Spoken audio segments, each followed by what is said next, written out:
My name is Andrew Stotts, and I want to welcome you to this final presentation of the Valuation Master Class student of ours. Her name is DP, we call her, and she's been busting her butt to get to this point to do a final presentation. 12 weeks, and many, many hours to build some competitive advantage in company valuation. And today we're going to get a chance to see it. The company is McDonald's, and I haven't looked at McDonald's for a while, so I am really looking forward to this. So, DP, how are you doing? You ready to go?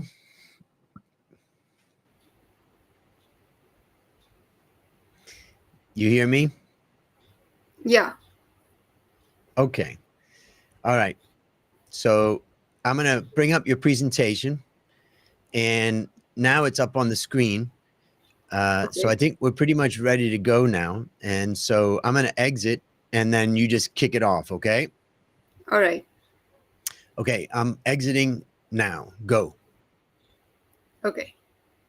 So, good day, everyone. I'm going to present my valuation report, and my name is Divya Priya Gaur, and I initiate coverage on McDonald's with a buy recommendation with FCFF based target price of 324 US dollars, indicating an upside of 4.4% with a WACC of 7.7% and a terminal growth rate of 2%. I'll talk more about it later. The highlights of my valuation include menu innovation is set to drive 3 billion US dollars in revenue growth. AI driven personalization is to boost digital sales to past 50% of the total revenue. And the third one, amid a global franchise CAGR of 7.2%, the global risks are contained to 1 billion US dollar. And I'll share one major investor risk in the last. Now let's move to its background. So, McDonald's is world's largest fast food chain operating in 100 plus countries in over 40,000 locations, and it holds 7.7% market share in global quick service restaurants industry. Its moat lies in its brand loyalty, global reach, and a scalable franchise model. Moving to stories, the first story mentions that in 2023 alone, its strategic menu innovation drove 10% increase in sales, and value-driven pricing increased the average order values beyond $10 per ticket. So, given similar ongoing initiatives, I expect menu innovation and pricing strategy to add 3 billion to its revenue by 2029. As per second story, AI powered menu recommendations have been increasing the check sizes regularly. And the digital sales already account for 40% of the total sales. So I expect them to exceed 50% of the total sales and add 5 billion US dollars to the revenue by 2029 with a CAGR of 3.5%. The third story mentions despite 7.2% global franchise CAGR, the international setbacks do pose some risks like boycotts, inflation, E. coli outbreak in Colorado, but the company is taking solid steps to counter this decline. So, yes, the company is in a strong spot for growth because the growth drivers are strong. But what might hinder them? So let's consider the constraints to its growth next. Here are four constraints. Capital is a minor constraint because the model limits and a negative cash conversion cycle and that it collects more spending. Second, safety, but its diverse supply operation constraint, not a market constraint, because this its loyalty and innovation. The fourth, that some company training attain the talent. So there is no major barrier to McDonald's growth at present. But how efficient is that growth?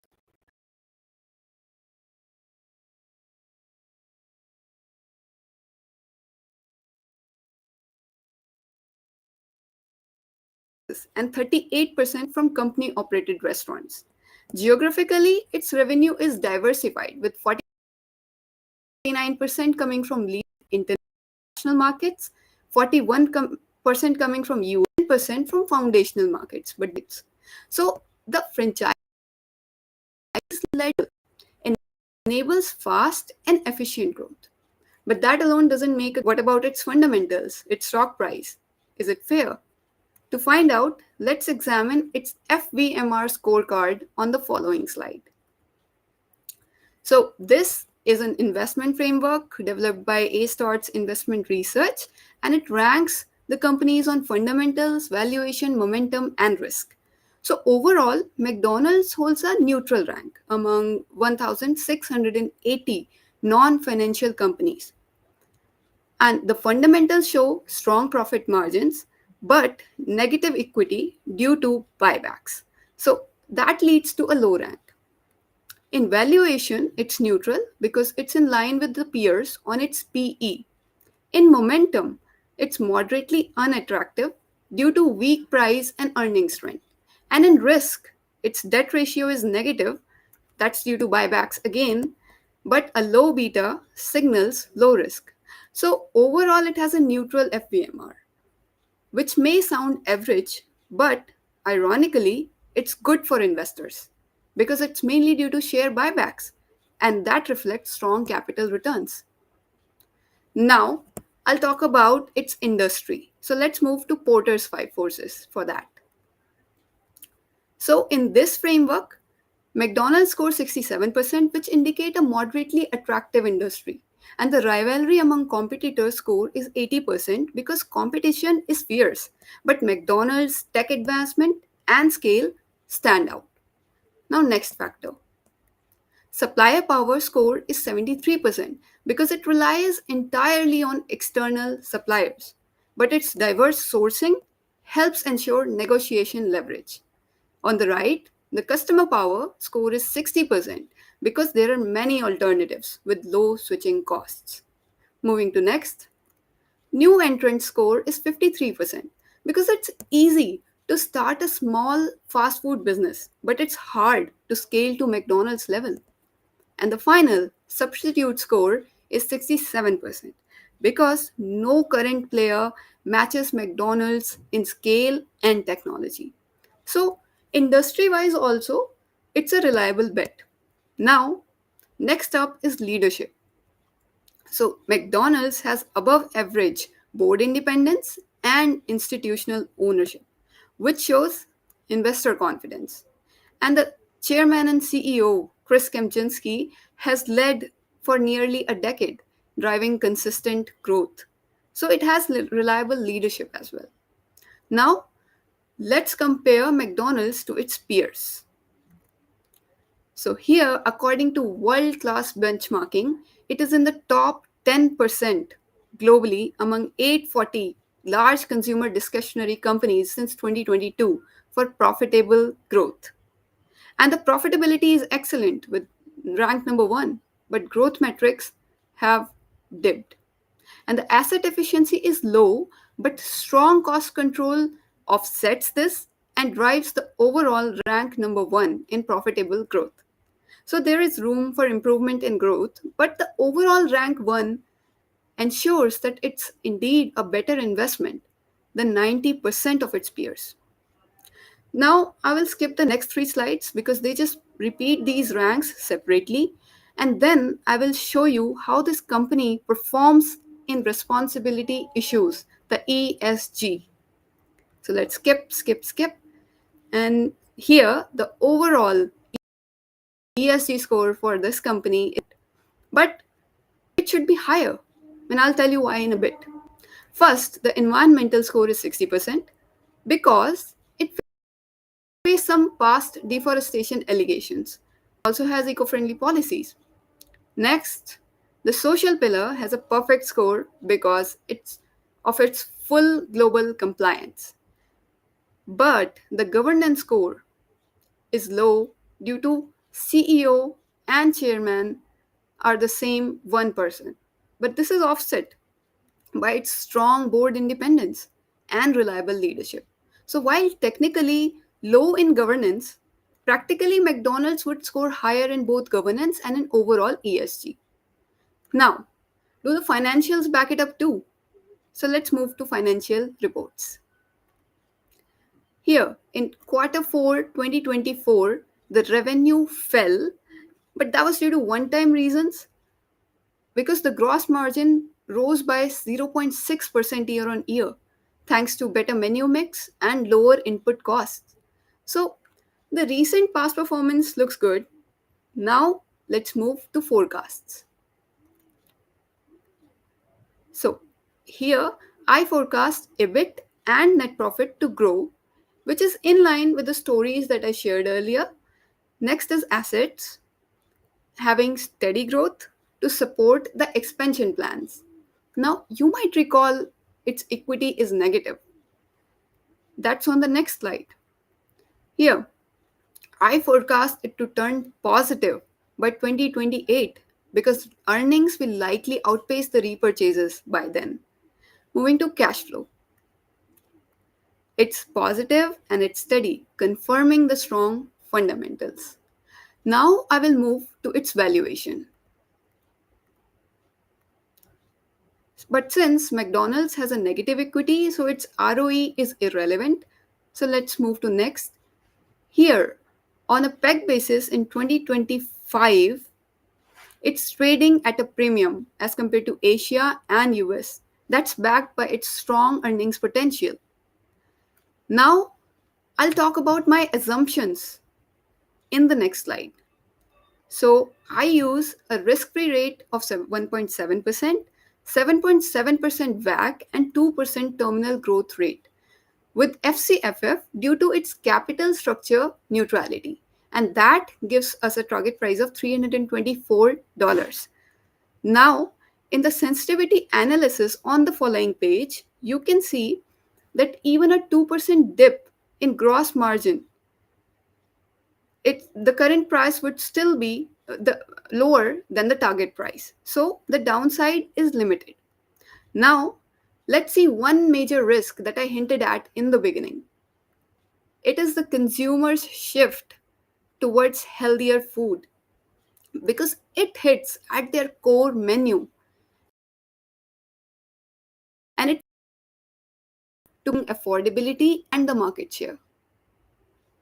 So that concludes my coverage, and this report should not be viewed as an offer for subscription or sale of the security. It's for information purpose only. So to sum it up, with menu innovation, AI, and franchise as strong drivers and manageable risk, I strongly recommend a buy on McDonald's with a target price of 324 US dollars. Thank you. Now I'm open for questions. Okay. Um, it's a very low upside. What, Yeah. you know, why is it so low if you've got, positive view on things? Yeah, because it is facing some saturation in some of the markets. Like in the developed countries, it's already almost everywhere. But the emerging markets do have a large scope, but to keep it conservative, I haven't used a large upside, which is possible given the emerging markets. But still, to keep it conservative, I have kept it at this level. And if I look at your recurring EPS growth on this table here for 2006 and 2007, it's about 5 or 6%. If I look at that, 5 or 6%, I would say that's not a huge number. I'm just curious why you are positive about it when, let's say, growth is about 5%. Yeah, because it faced some temporary setbacks in 2024 and 2023 due to there was an E. coli outbreak in Colorado and there were some boycotts in Mid East. So that has led to its low EPS growth because its revenue also declined because of that. But then, since they were just one-time factors, it is likely to improve in the future. And let's look at your free cash flow table so I can just understand what you're forecasting. Yeah. Okay. Yep. Yep. Let me just look at this. So basically, your forecast is that free cash flow, you could say in 2024, the last historic period, it was flat. Then it's going to be flat, up a little bit, then flat, flat, flat. So basically, it's got relatively slow growth, free cash flow. Yeah. Uh, I'm just, again, let's I'm trying to understand why you're getting a low upside, but and you're still thinking it's a buy. Let's look at your valuation page. Yeah.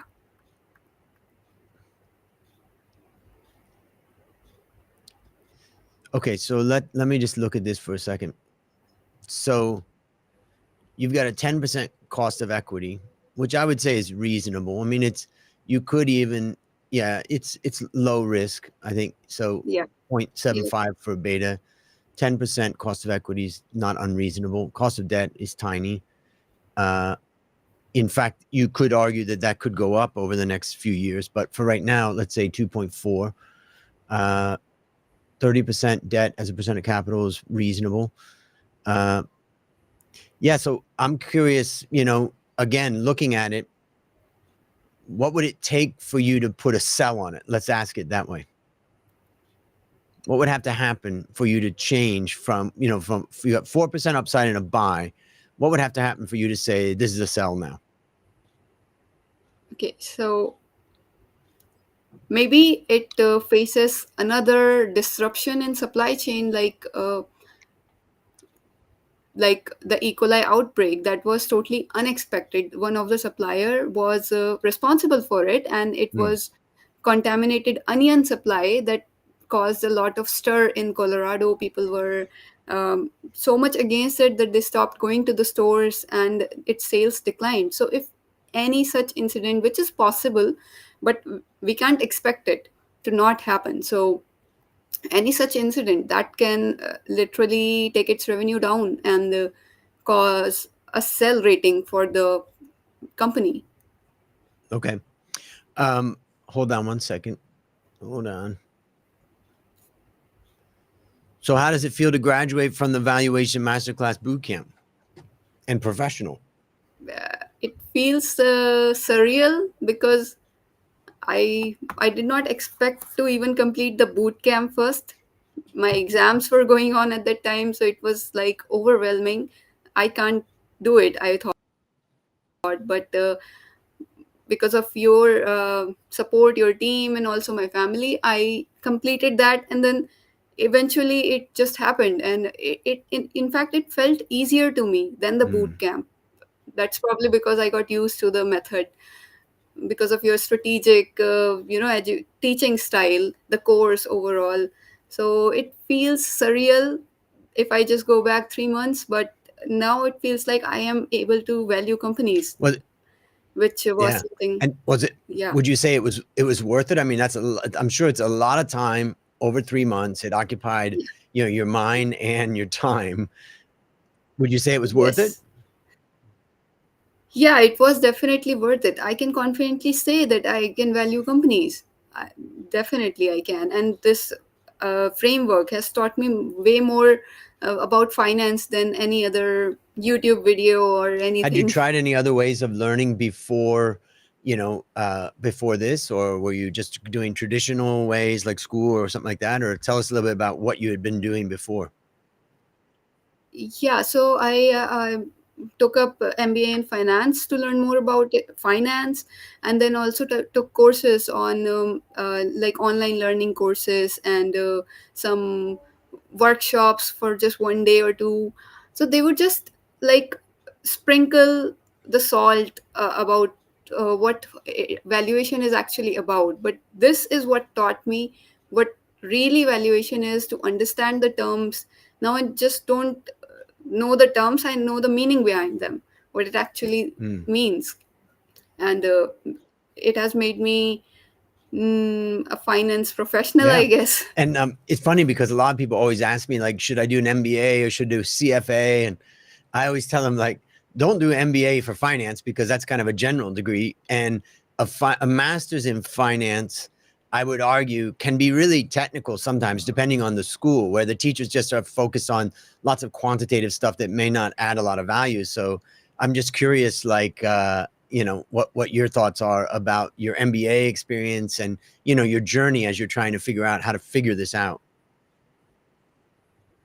Well, MBA is just for, that I would be honest about it. It's just for the Mm, companies to see that you have a degree, like a professional degree in that. But for real valuation experience, hands on learning, this masterclass is mm, a must, because MBAs are not going to teach us this. They're just going to be theoretical, and even if practical, then not this much yeah, practical. This is really what will make us valuable for the companies in yeah. real. Um, it's well, you've actually really impressed us because you've been one of the few, maybe if only the only person that stayed on track in professional relentlessly. And that was, an impressive performance. So you should be really proud of what you've accomplished, but also the way you accomplished it.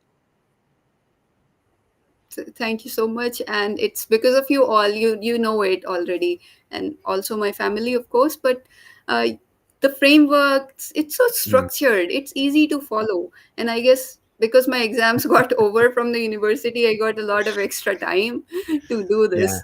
So that's really helpful All right. too. Well, congratulations. We're going to exit this for now and then just hang on and I'll see you in just a second. But well done. Um, All right. Thank you so much. Hold on. Well, that was impressive. DP's definitely built some competitive advantage in company valuation, and it was great to watch her performance. She's really shined throughout the Valuation Masterclass. If you want to build a competitive advantage in company valuation, then join us. The next boot camp, in fact, I'll just put this up. The next boot camp starts May 26th, right there. Just go to valuationmasterclass.com/bootcamp to learn more. My name is Andrew Stotson. I'll see you in the